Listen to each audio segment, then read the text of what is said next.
Hi, everybody. Just thought I'd move outside today and get a chance to enjoy some nice Las Vegas weather as we're getting together here on our live chat every day. Hey, we're all kind of hunkered down in place, so I thought I might as well do this 7 days a week, so that we're here and we can all share together. Nothing wrong with that, right? So it's a Saturday, and it is a nice, beautiful Saturday in Las Vegas, and I want to reflect on something that we talked about yesterday, which is that motion creates emotion. Motion creates emotion. So what that means is that you and I have to be out there moving around. So that's part of the reason I want to get outside today, is to encourage you to kind of do the same thing. Yeah, fresh air, Dwayne. That's 75 in Indiana, Shelley. Holy cow. It is 64 here, so got to get to Indiana for the sunshine, I guess, huh? That's incredible. Hey, Ted, you bet. Thank you for doing this, and thanks for your kind comment about being on tomorrow with Dirk. Dirk Beveridge is doing a program, and I'm going to be on that tomorrow, so look forward to that. Oh, gosh, Charles, you're getting rain in California. Cheryl, hello. Sherry, hello. Bob Pike, gosh, I've been following your health situation and following you so closely, and so glad that you're here today, Bob. You are one of the giants in our business, and it's a privilege to know you, and glad you're doing well. So great to see you. So anyway, everybody, so yesterday we talked about that motion creates emotion. Weekend's a great time to do it. One of the things I want to, didn't say sunny to 75. One of the things I wanted to talk about today is, I was talking with my great friend Joe Calloway yesterday, and those of you in the speaking business are very aware of Joe. He wrote a great book called Category of One, which is just one of the best business books ever. And one of the things that Joe, and he has two daughters, Joe and his wife Annette and his two daughters are doing, is, look, we got to stay in place, but that doesn't mean we can't all get in the car and, drive for a half an hour. And Tammy and I did that, I think I mentioned a while back. We got in the car and drove down. I live in Las Vegas, and we drove down and drove up and down the Strip, which was quite something to see with everything shut out. But the important thing is to be out just doing something. Hey, I can't even imagine on Netflix what's going to happen with Ozark this week.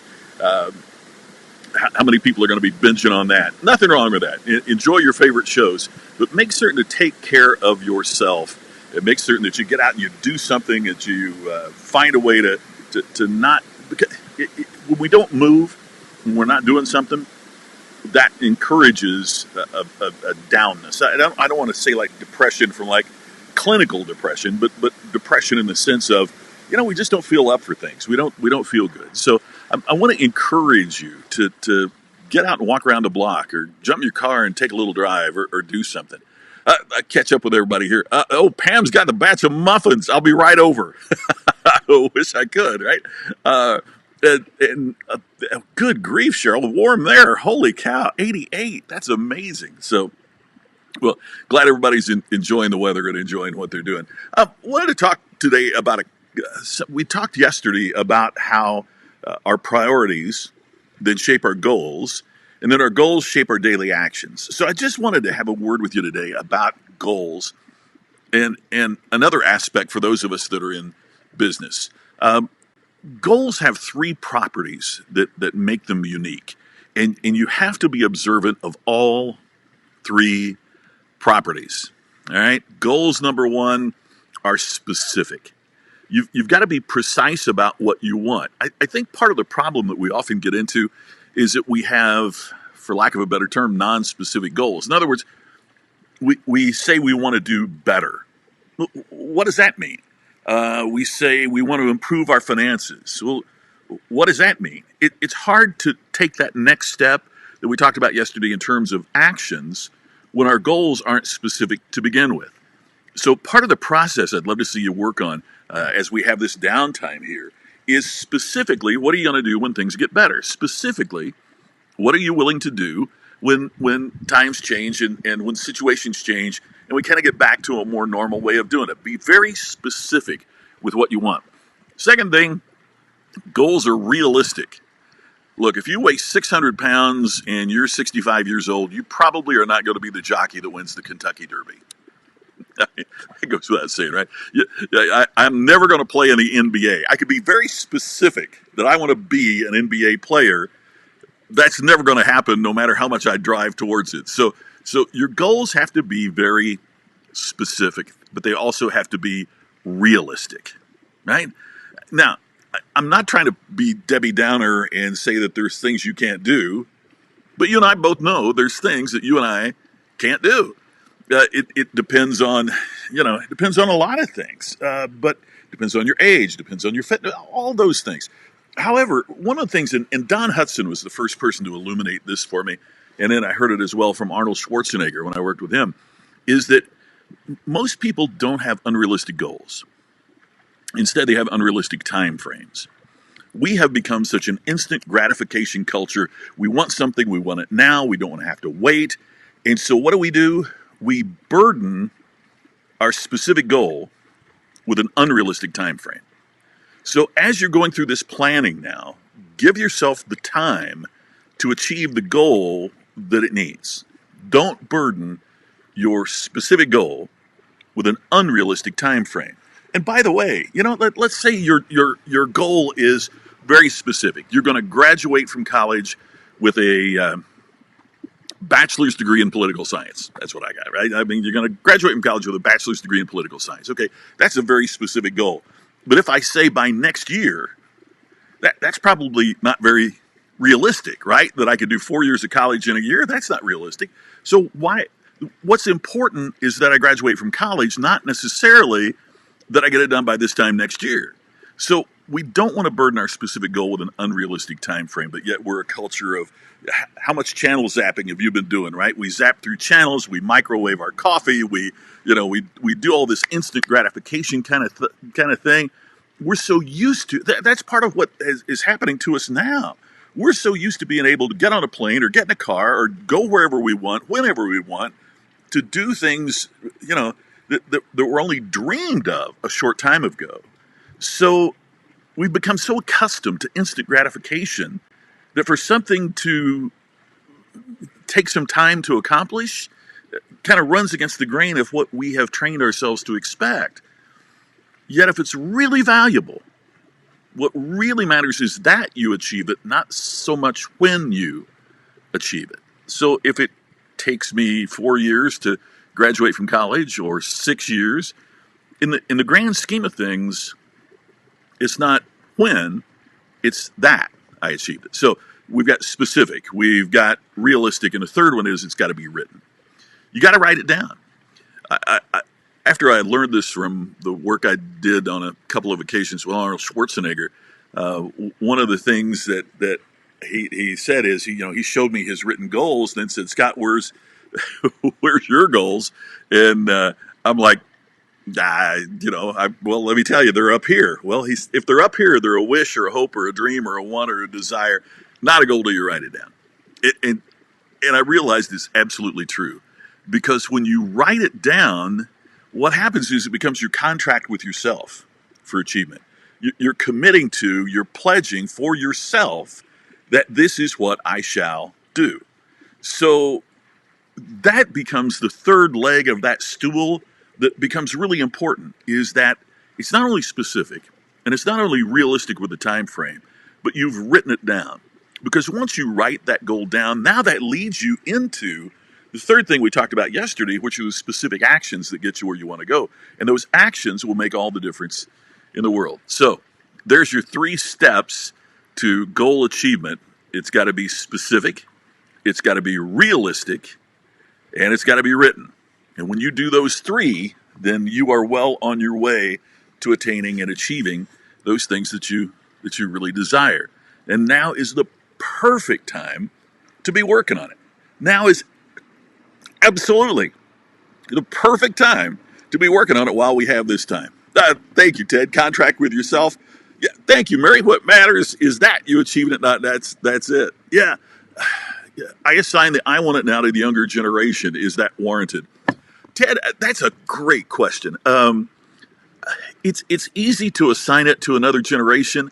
Yet I'll confess I'm guilty of it too, right? I mean, I joke that Tammy stands in front of the microwave and puts in instant oatmeal and says, "Hurry up." Right? I mean, we, we don't want to wait on anything. And while we tend to associate that instant gratification with the younger generations, simply because they grew up with it that way. I mean, that's the way it's always been for them. I would suggest that folks in the generation that you and I belong to have learned that as well, right? We might not have had that in us our entire lives as these folks have, but it's there for all of us, right? I mean, it has absolutely impacted and affected the culture. Hey, Rita, thank you. Good to know the Howard family is doing good and that you're watching. I appreciate that. If you still lived around the corner, hey, if I still lived around the corner, I'd be over for some of those Muppets. The Jeremy Camp movie, I still believe. Charles, I haven't seen that yet. That's one of the ones we ought to put on our list to catch up with. Hey, Dan, glad that you're here. Always great talking to you. Dan is one of the members of our UBS Intensive program, our Ultimate Business Summit Intensive program that Larry Wingett and Randy Pennington and I do.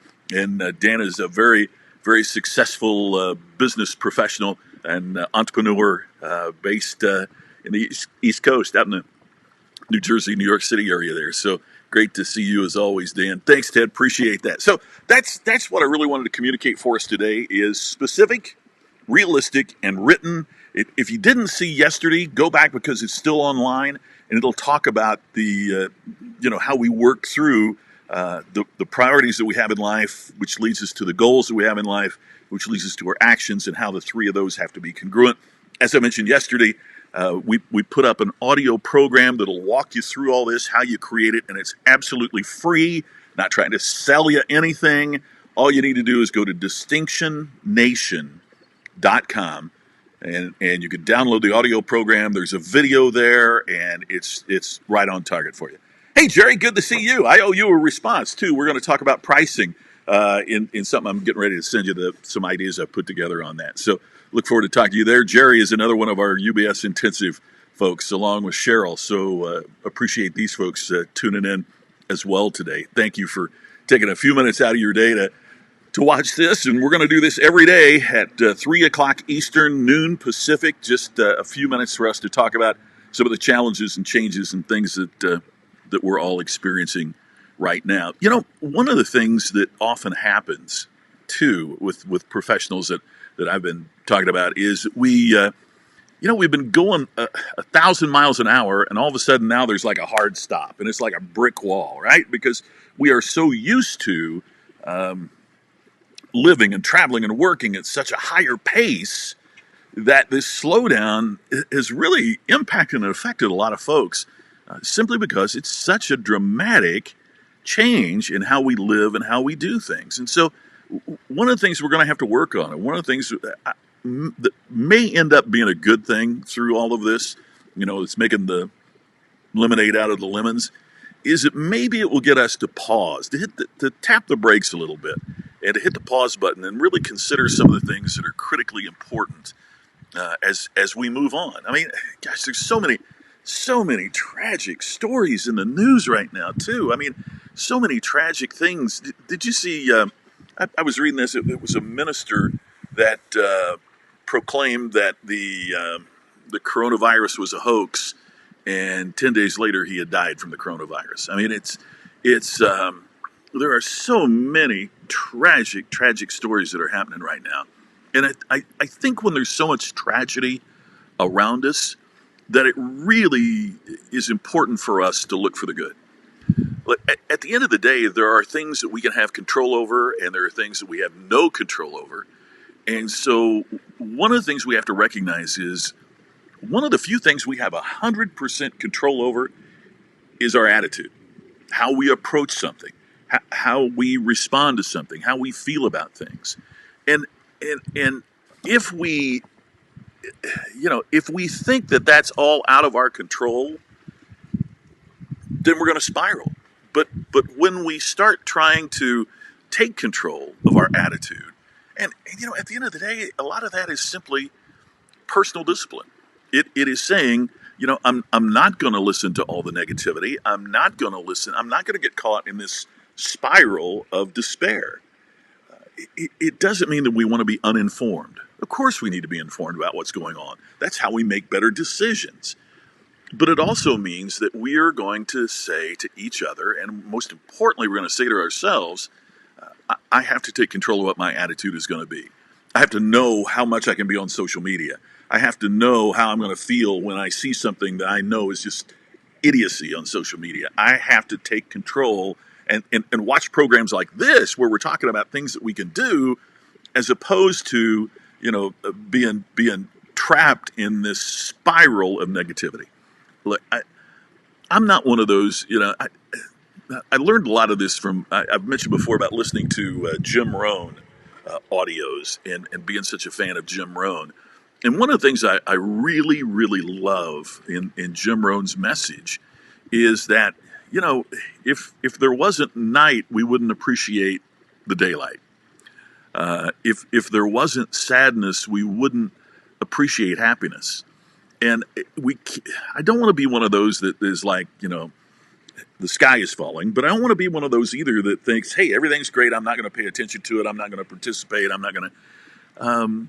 We have to find the balance in there of being informed and of taking the right action with what's going on, but simultaneously taking control of our attitude of how we feel about it and how we respond to it. So that's really the message for today. And part of how we do that is through this goal process that I've been talking about for the last couple of days. And I really encourage you to follow up on that. All you need to do is to go to distinctionnation.com, sign up. Again, there's nothing on there for you to buy even if you wanted to right now. So, go there. It's absolutely free. Just what you do is you listen to each one of these segments each day for the next 2 weeks, and you work through that process. And it takes you, 8 to 10 minutes to 12 minutes a day. And hey, you're going to be home anyway, right? Most of us are going to be home anyway. Why not? Take advantage of it. Just go to distinctionnation.com and it'll help you work through in greater detail the things that we've been chatting about here briefly. And again, nothing there for you to buy. Nothing there for you. Hey, this is free, but you need this to upgrade. Don't even have that. It's absolutely free. It's part of the service that I want to provide to help folks during times of challenge. Thank you, Mary. You bet. And Jerry, good luck as you're going through the recording process today. Ted, yeah, I think you're exactly right. There are good things that come out of crisis. Every crisis that I have personally encountered in my personal life, financial life, professional life, marriage life, if you're willing to learn the lessons, and if you're willing to, and that's the thing, Ted, those things are going to be there. Those good things are going to be there. The question is, who will take advantage of it, and who will learn from it and grow from it, and who will come out of it just as blind as they were as they went in. And there are people that will do that too, as you know. Again, we have to take control of our attitude. It is one of those things that we can control 100%. So tomorrow we're going to be talking about more good stuff right here, more good things right here. I'm just, those of you that know me from the speaking world are familiar with my friend Patricia Fripp, who says you should never, ever, ever use the word stuff. Unless it's Thanksgiving and you're working on a turkey, you should never use the word stuff. And that just popped in my head when I said that. So let me rephrase and say we're going to be talking about more great things tomorrow to help us keep our batteries charged, help us keep our spirits lifted, help us be more distinctive, and be able to use this time to help grow our level of distinction. Charles, thanks. I appreciate that. Thanks, Charles. That means a lot. I appreciate you. Hurry over for the freshest tornado warnings. Oh man, I'll tell you, that's one thing we don't have here in Vegas. Seems like is tornado warnings, but the heat gets pretty intense in the summer. We want, if this thing extends, we won't be doing this outside in July, I promise. So anyway, I hope everybody has a great rest of the day. Thank you so much for spending a bit of your day with me. I'll be back on tomorrow at the same time, and we'll be doing this 7 days a week until everything kind of gets back to some degree of normal. So thank you for your time. Thanks for watching. If you're watching on Facebook, we had folks in Periscope. I got folks on Instagram watching live right now. By the way, all these go up on YouTube and LinkedIn. They're not letting us do this live, but we post a replay on LinkedIn. So it would mean the world to me if you would share it, either while we're doing it live tomorrow or share the replay if you could. The more folks we can get in here, the more exciting it becomes. So thanks, everybody, for your time. Thanks for watching. I look forward to talking to you tomorrow. And as Dan says right there, be safe. Absolutely. We'll catch up with you soon. Thanks, everybody.